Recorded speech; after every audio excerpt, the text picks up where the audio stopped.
Oh, damn it. Okay, yeah, I could rotate it. We're going out. So this is how I usually wake up in the morning.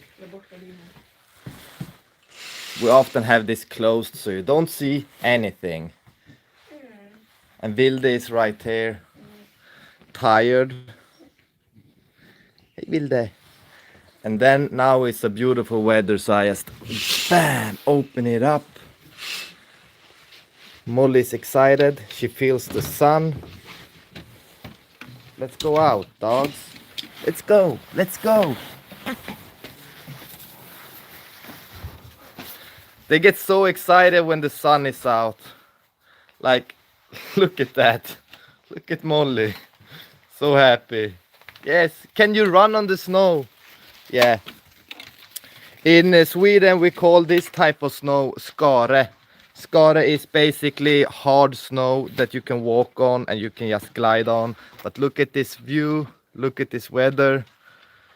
The weather right now is so schizophrenic. I mean, the difference of every day. Yesterday it was windy. Molly was for sure not enjoying life as she is right now, but will they go? Let's take a lap around the yard.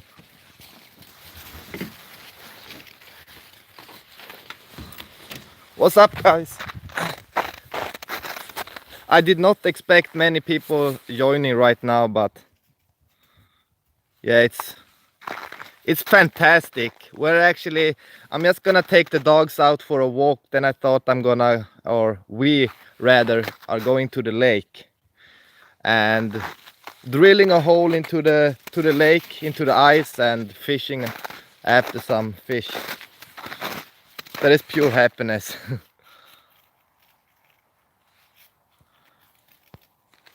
Yeah, for sure. Are you from Sweden? Look at this. I can finally walk on the ice. Well, mostly. Whoops. Okay, no, I couldn't. Damn it. Gotta take a lap around.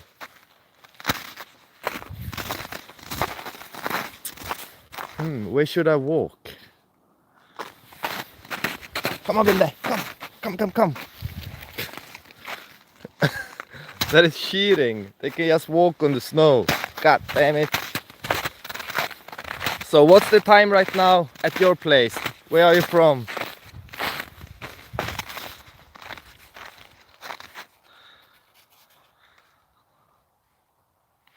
Ah, okay, yeah, 15 weeks.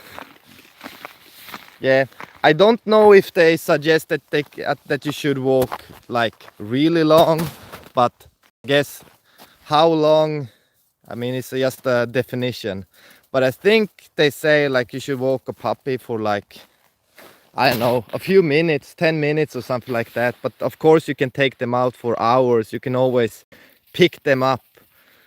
I think when people are talking about walking puppies and such, they are afraid that the joints will be damaged if they, you know, overwork themselves. I would just have to fight my way to the snowmobile track. I've been driving maybe 100 laps around this yard with a snowmobile in total, just so I could pack the snow. Because what's the point of having a beautiful yard like this if we can't walk on it in the winter? Come on, Molly!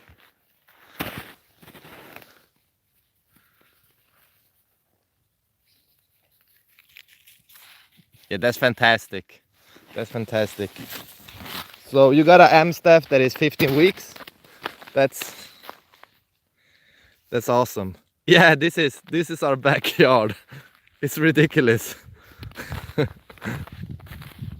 We are currently renovating the house. Like, we completed the bedroom, we completed the office, and we're also building a gym.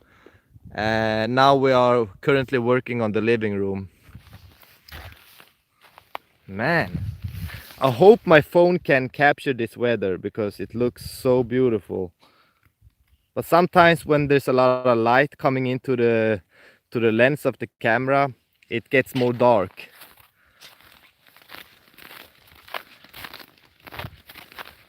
That is pure happiness right there.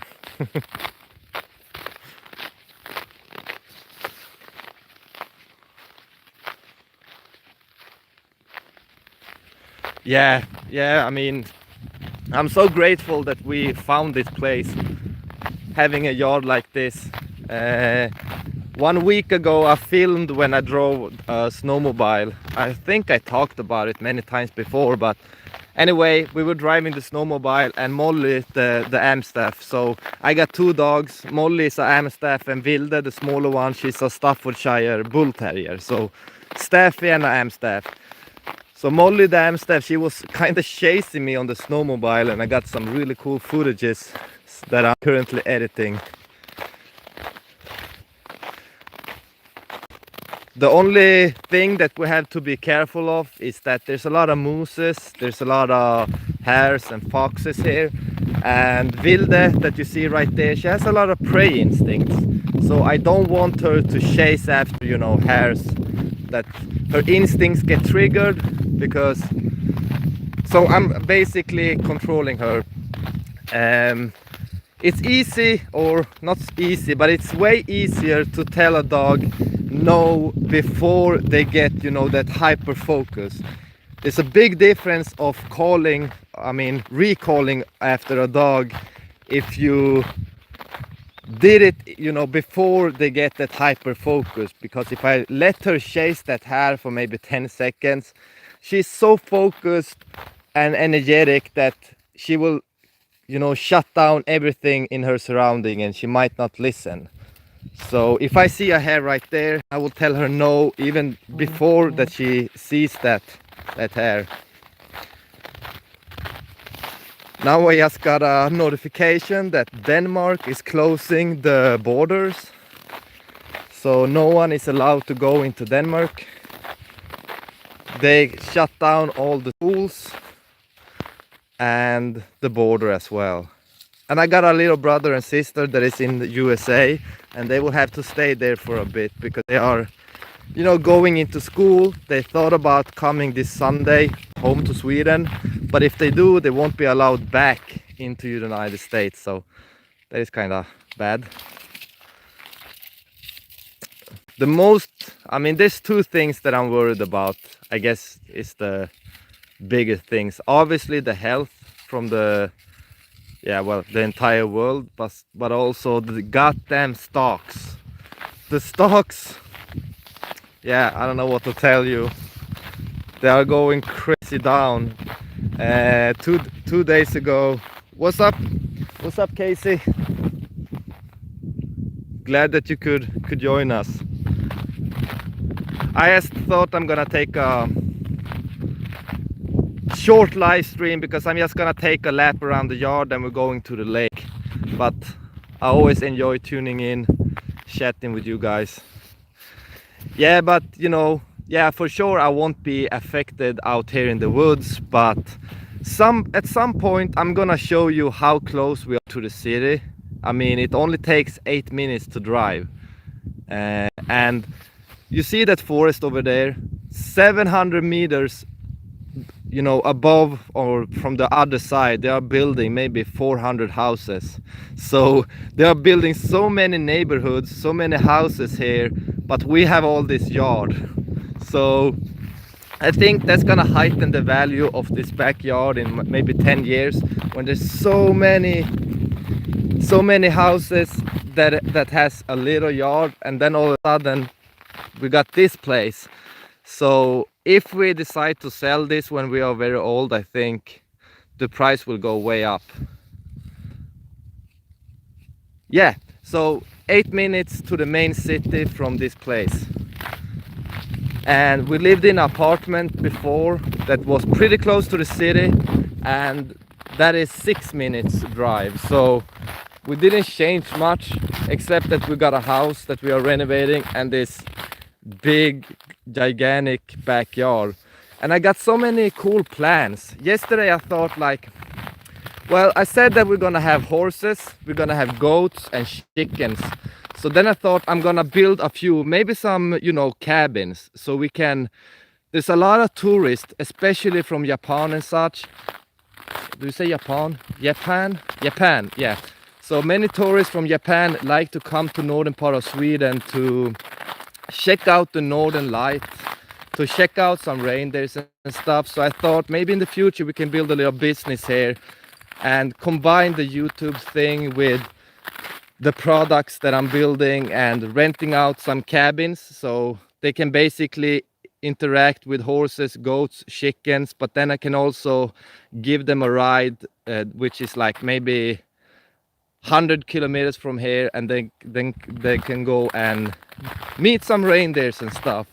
But then I also thought, so as you may know, I have a huge I'm so passionate about dogs and dog training in general.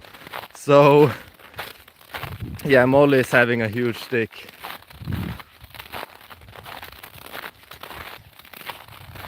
Yeah, so we bought this house and this yard for 3 million Swedish crowns, which is like 300,000 euros.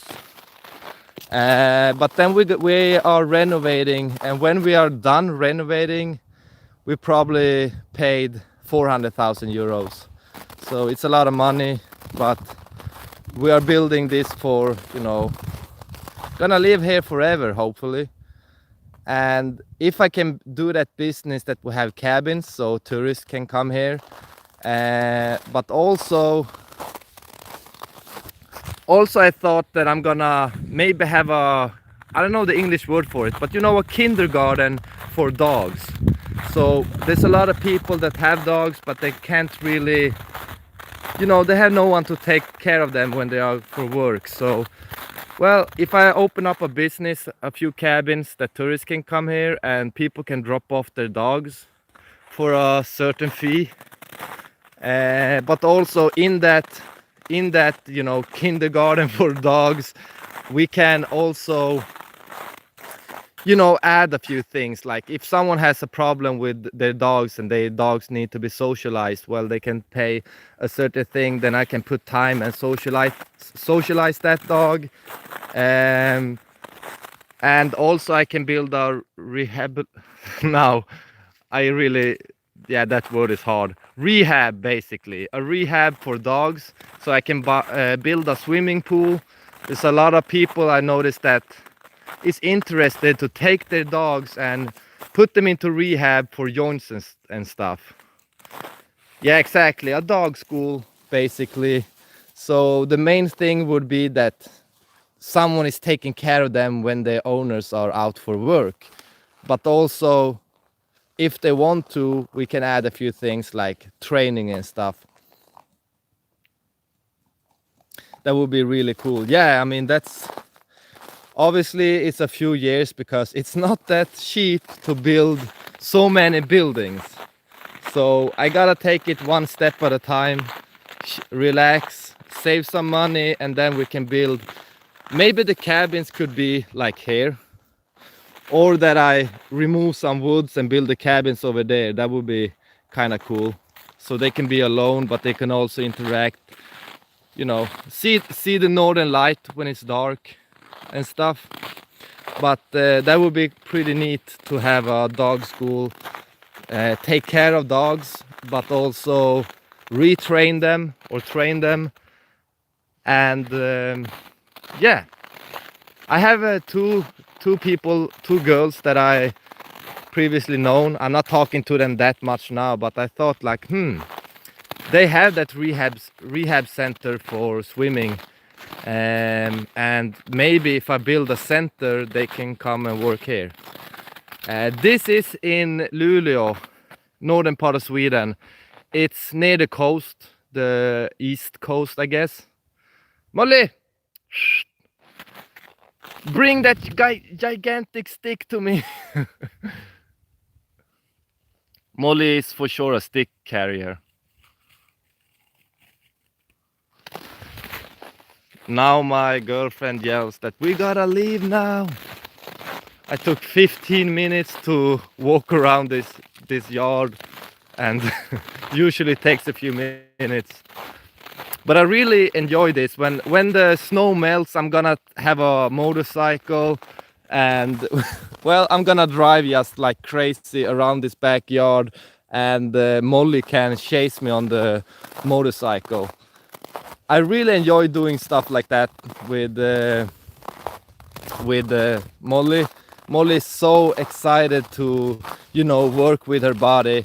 She's very competitive. That's one thing. She's so competitive that as soon as I drive a snowmobile or drive a motorcycle, she wants not only to chase me, but she wants to lead me. She wants to be in front of me. So that is obviously because she has a very dominant trait. She wants to lead. She wants to be the one who decides and stuff. So, okay, how well are your dogs with kids? And our Amstaff is not picking up any sticks. Yeah, that is something Molly got. Before I took care of her, she had that trait. That now I just enhanced it with training. Well, Molly was very hard to handle when I first got her. I mean, I took care of her when she was 7 months old. She was so energetic. She had a broken tail. She had no socializing skills, and she was a very dominant dog. So I had to put so much time and effort to retrain her. She has some stress symptoms, but she's very obedient. There's so many good things about her, but still, you know, a dog that has for 7 months so many traits that's been deeply cut into her mind, it's really hard to retrain everything. So I had to focus on redirecting her crazy energy to focus on me, you know. So if I could get that energy to be focused towards me, then I could teach her anything, because she was so energetic. So you could say that Molly was you could say that she was my first dog. I've been having dogs, but that was when I was little. I trained dogs from my parents had dogs and stuff. But everything that I've been taught is because of Molly, because I've been handling so easy dogs. Let's just say that there's not many dogs that is like Molly. Well, of course there's many dogs, but in general, if you go into statistics, it's a few percent that it is like Molly. And I've been handling quite easy, submissive dogs. None. I never met a dog that is like Molly, but because she's so energetic that, you know, energy can be quite good, but only, as I said in a video, only if that energy is controlled. Because uncontrolled energy can turn into stress, and a stressed dog can do things that is, you know, they just get unreliable. They can bite, they can, you know, bark, they can run away, they can chase their tails. So the energy was the one thing that I would like to that I focused on basically. Vi kommer alldeles strax. Det är inte så bråttom. Yo, so, but to your question about if my dogs are good with children, Vilde, come. Vilde here. I mean, first of all, my dogs, they are very kind. They just love people. But the thing is, when they get so excited to meet dogs or to meet other people, the one thing that Vilde is, she's so small and she's so easy to handle that people can just push her away. But both of my dogs have been cuddling with 2-year-olds, 3 years old. But let's just say this, I would never leave Molly alone with a kid. And that is not because I don't trust Molly, I don't trust the kids. Kids can do very weird stuff with dogs. They can poke in their eyes, they can pull their tail, well, not Molly's tail because she don't really have one, but they can pull the ears and stuff. So I'm basically, when I have kids and when I have my dogs near each other, I take the opportunity to spend time to teach the kid how to interact with dogs. I teach them, and I teach my dogs how to be with kids. They have to be calm. The stress and energy is not allowed. They will just be, as I said, they will have to be calm and just lay down and don't do anything, basically just relax.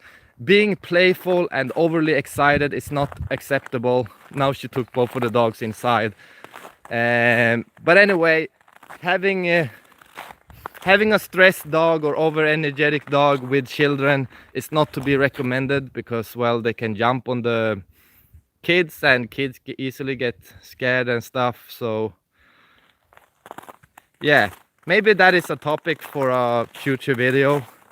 I have been writing down a few things that I want to work with, like I'm gonna turn this camera, so there's a few things that I've been, when I get video ideas, I tend to write them down, but I probably have 200 video ideas, and that gets kind of stressed, so I have to structure everything and prioritize which videos I want to make. So now I have 4 videos that I'm working on, and I'm gonna upload them quite soon. But then we're gonna work on, or I'm gonna upload videos about, well, basically the most important things that everyone should teach a dog.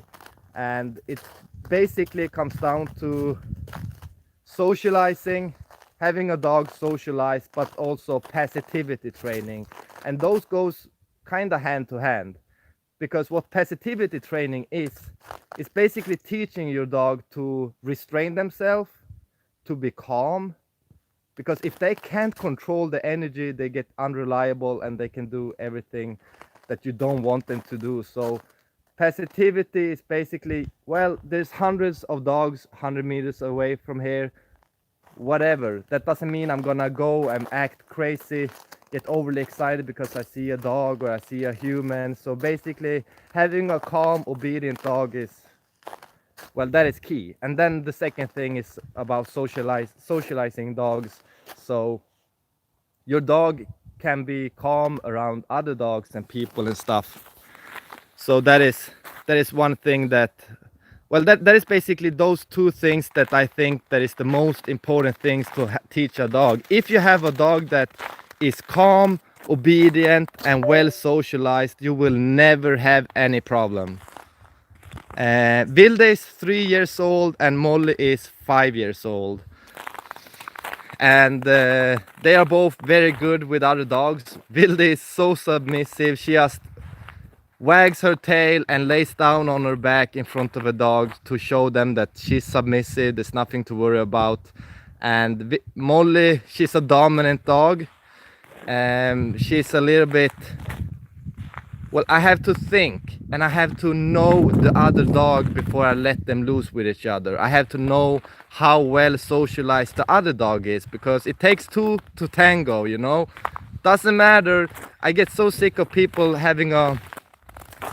Jag kommer om 5 eller 2. Okay. Yeah, I got interrupted. I think we will have to go now. I thought I was just gonna make a 10 minutes live stream. Now it's been 24 minutes. But if I'm just gonna wrap up that sentence, it takes 2 to tango. Doesn't matter if so I've been walking with Molly and Vilde. Let's say we are right here, and then a stranger comes and let their dog loose. So their dogs comes to me and they tell me, don't worry, my dog is friendly.